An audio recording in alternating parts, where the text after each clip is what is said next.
मी आदरणीय विश्वनेता प्रधानमंत्री नरेंद्र मोदी साहेबांचं मनापासून अभिनंदन करतो की बऱ्याच वर्षाच्या प्रतीक्षेत असणारा हा जो वक्फ कायद्यामध्ये जो सुधारणा करण्याची आवश्यकता होती ते आज विधेयक लोकसभेत मांडण्यात आलं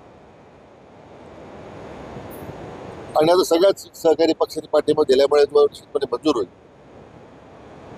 परंतु भारतवर्षामध्ये देशाच्या प्रत्येक नागरिकाच्या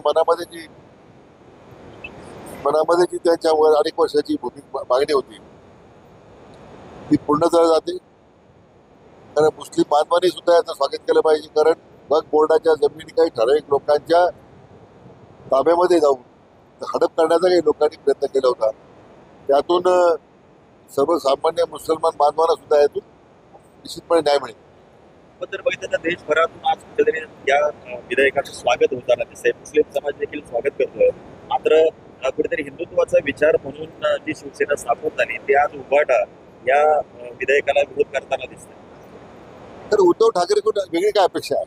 मुख्यमंत्री असताना संभाजीनगर इथे असणाऱ्या औरंगाबादच्या कबरीवर फुलाची उधळण झाली. सत्याही करता काँग्रेसची लाचारी बंद करून ते खूप गिळून बसले.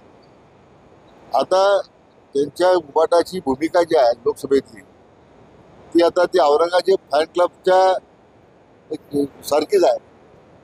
आता औरंगजेब फॅन क्लबमधून त्यांना जर बाहेर येत असेल, अजूनही वेळ गेलेली नाही आहे, संध्याकाळपर्यंत ही चर्चा संपेल, अजूनही त्यांनी या बिलाला पाठिंबा दिला पाहिजे.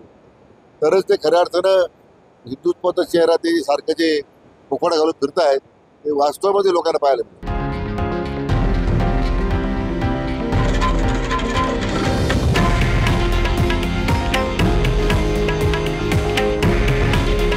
हे आहे देशातील नंबर 1 न्यूज नेटवर्क आणि आपण पाहत आहात TV9 मराठी.